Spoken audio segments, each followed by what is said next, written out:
대선이 이제 정확하게 28일 앞으로 다가왔습니다. 오자구도로 출발한 대선이 더불어민주당 문재인 후보와 국민의당 안철수 후보 간 양강 구도로 짜여지면서 양측의 검증 공세도 수위를 높여가고 있는데요. 네, 정치부 정영민 기자와 함께 자세한 얘기 나눠보겠습니다. 어서 오세요. 네, 어서 오십시오. 예, 여론조사를 보면 역시 민주당 문재인 후보, 안철수 후보 간에 이제 좀 박빙입니다. 이 때문에 양측 간 신경전도 가열되고 있다고요. 네.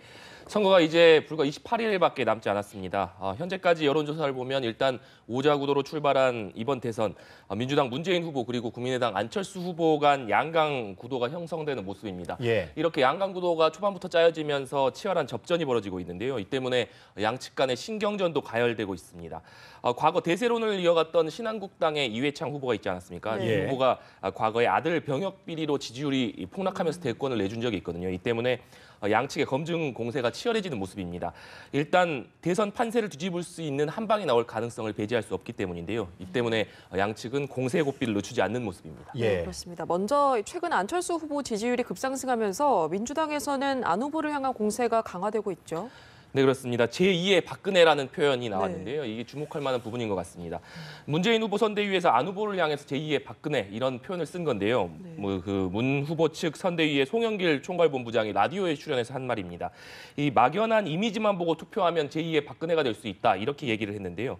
안 후보는 문 후보가 받은 검증의 절반 수준이라도 받아보고 판단돼야 된다 이렇게 강조를 했습니다. 네. 또 송영길 본부장은 탄핵에 반대했던 세력들이 조직적으로 안 후보를 활용해서 렌트에서 쓰는 렌트 대통령 움직임이 노골화되고 있다 이런 용어도 내놨는데요. 예. 이렇게 안 후보에 대한 공세를 강화하면서 특히 어제는 또 안 후보 딸에 대한 재산 고지 거부 의혹을 놓고 이 화력을 집중했습니다. 안 후보가 2013년에는 딸의 재산을 공개했는데 2014년부터 이 독립 생계를 유지하고 있다 이런 이유로 공개를 거부하고 있다 이렇게 주장을 했는데요. 왜 거부하는지, 왜 딸의 재산을 공개하지 않는지를 밝히라고 요구하는 것입니다.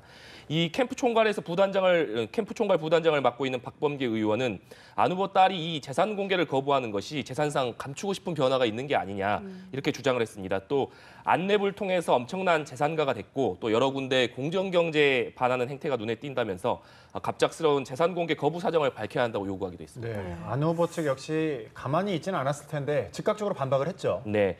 이 문재인 캠프에서 제2의 박근혜라는 이 표현을 들고 나오니까 안철수 캠프에서는 제2의 이회창을 길을 가려고 하느냐 이렇게 하면서 응수를 했습니다. 이 국민의당 박지원 대표의 말인데요.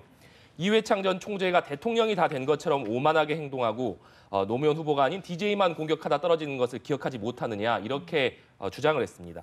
문재인 후보가 한 언론 인터뷰에서 이 안 후보가 박지원 대표의 아바타다 이렇게 비판한 것도 언급을 했는데요.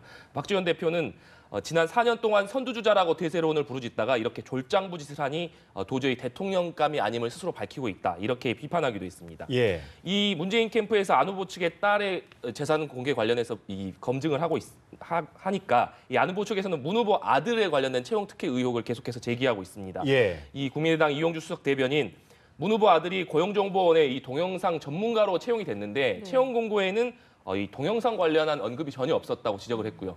또 통상 응시원서를 낼 때는 자신이 지원하는 직렬 그리고 등급을 기재하게 돼 있는데 그마저도 공란으로 돼 있었다 이렇게 의혹을 제기했습니다. 네, 이렇게 양측의 신경전이 좀 고조되고 있는데 이런 가운데 민주당 내부에서 비판의 목소리가 나왔다고요. 네, 더불어민주당 중진이자 상임고문인 문희상 의원 얘기인데요. 네.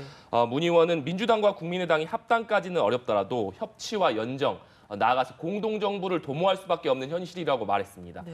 문 의원은 문 후보든 안 후보든 당선 이후에 생길 문제에 대해서 심각하게 생각해야 된다 이렇게 얘기를 했는데요. 그것을 전제로 하지 않으면 막가는 정치가 된다 이렇게 얘기하기도 했습니다. 또 이건 정치가 아니다 이렇게 목소리를 높이기도 했습니다. 이 양측의 신경전이 상당히 고조되고 있는 점을 비판하면서 이 문재인 후보든 안철수 후보든 어느 쪽이 집권하더라도 협치와 연대가 불가피하다 이런 점을 지적한 것입니다. 또 문재인이든 안철수든 정권 교체는 분명하다 이렇게 강조하기도 했습니다. 예, 사실 이런 신경전도 양측 간에 좀 엎치락 뒤치락 하기 때문에 가능한 것 같은데 때문에 선거 전략에도 조금씩 변화의 기미가 보인다고요? 네, 먼저 문재인 후보부터 살펴보면요. 그동안 이 대세론을 이어온 상황에서 최근에 예. 안철수 후보의 지지율이 급상승하면서 이 본선 전략을 일부 수정하는 모습을 보이고 있습니다. 지금까지는 이 적폐청산, 이 대표적인 문재인 후보의 예. 키워드였죠. 적폐청산을 내세웠는데 이제는 진정한 정권 교체를 강조하고 있습니다. 이 다시 말하면 이 문재인 후보가 그동안 준비된 후보임을 강조해 오지 않았습니까? 그런데 이번 대선 같은 경우에는 인수위가 없이 차기 정부가 바로 들어가기 때문에 이 문재인 후보는 풍부한 국정 경험을 통해서 인수위가 없는 차기 정부를 누구보다 잘 이끌 수 있다. 그리고 정책적으로 충분한 준비를 해왔다. 이런 부분을 좀 강조하는 쪽으로 전략을 수정하는 것으로 알려져 있습니다. 또 적폐청산을 통해서 통합을 이끌 수 있는 최적임자라는 점을 강조하면서 이 안 후보보다 비교 우위에 있다. 이런 점을 강조한다는 전략으로 알려져 있습니다. 예. 또 아무래도 민주당이 제1야당이다 보니까 원내 제1당이다 보니까 이 민주당으로 정권 교체를 해야 포스트 대선 여소야대 국면에서 그 협치를 보다 잘 이끌어낼 수 있다. 이런 점도 강점으로 내세우고 있습니다. 또 이 촛불 민심에 반하는 세력을 제외한, 그러니까 문재인 후보가 항상 얘기하고 있는 이 적폐 세력을 제외한 나머지 여론을 흡수하기 위한 확장성 강화에도 박차를 가한다는 계획인데요. 예. 아무래도 이 안철수 후보가 지금 굉장히 지지율 상승세를 타고 있기 때문에 문재인 후보 입장에서도 이 표의 확장성을 늘리면서 더 많은 지지층을 끌어모아야 되는 입장입니다. 이 때문에 이 합리적 진보 그리고 개혁적 보수로 대변되는 이 파급력 있는 인재 영입도 준비하고 있다. 이렇게 알려지고 있습니다. 네, 그렇다면 요즘에 지지율이 좀 상승하고 있는 안철수 후보는 어떤 전략을 하고 있습니까? 네.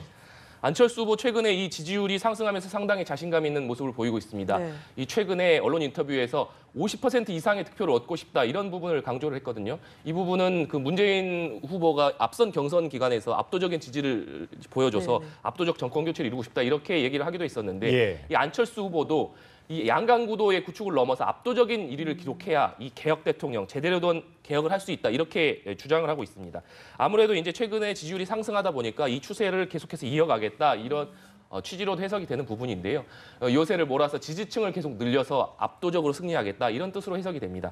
이에 따라서 안 후보는 이 비전과 정책 중심의 선거 그리고 미래와 통합을 강조하면서 이 문 후보와에 대한 비교 우위를 강조하는 나는 계획입니다. 또 이번 대선을 과거와 미래 이렇게 규정을 했거든요. 다시 말해서 문재인 후보를 향해서는 무능한 상속자다 이렇게 비판을 하면서 자신은 자수성가를 했기 때문에 이렇게 자수성가할 수 있는 공정한 사회를 만들겠다 이렇게 주장을 하고 있습니다. 그렇군요. 자유한국당 홍준표 후보 그리고 유승민 후보, 바른정당 유승민 후보 측에서는 후보 단일화 얘기가 나온다면서요? 네. 아무래도 이 대선 레이스가 초반에 문재인, 안철수 양강 구도로 짜여지고 있기 때문에 예. 이 홍준표 후보나 유승민 후보 같은 경우에는 지지율이 지금 탄력을 받지 못하고 있는 상황입니다. 이 때문에 일단 두 후보 입장에서는 이 문재인, 안철수로 짜여져 있는 이 양강 구도를 다자 구도로 일단 만들어내는 것이 우선적인 이 네. 과제인데 예. 역시 그렇게 되려면 보수층의 지지를 끌어와야 됩니다. 일단 현재로서는 보수층의 표심이 안철수 후보에게 많이 이동하는 것으로 돼 있는데 지금 홍준표 후보나 이 유승민 후보 입장에서는 이 보수층의 지지를 끌어모으는 것이 일단 유력한 과제입니다. 이 때문에 이 한국당에서는 일단 바른정당 그리고 최근에 이 태극기 부대를 중심으로 새누리당이 창당이 됐는데 이 세력들을 모두 힘을 합쳐서 보수 결집을 해야 된다 이런 예. 입장을 보이고 있습니다. 그런데 유승민 후보 같은 경우에는 이 자강론을 강조하고 있거든요. 그러니까 한국당과 단일화는 없다 이런 부분을 일단 강조하고 있기 때문에 또 여기다 더해서 홍 후보도 역시 이 유승민 후보 쪽에서 단일화가 없다 이런 식으로 자꾸 이 얘기를 하니까 홍 후보 쪽에서도 역시 이 단일화에 거리를 두는 모습을 보이고 있습니다. 이에 따라서 일단 홍준표 후보 그리고 유승민 후보 모두 단일화에는 일단 거리를 두면서 아무래도 이 대권 행보를 통한 보수층 결집을 시도하는 모습을 보이고 있습니다. 예, 알겠습니다. 정영빈 기자와 함께 대선 관련 상황 짚어봤습니다. 고맙습니다. 네, 감사합니다.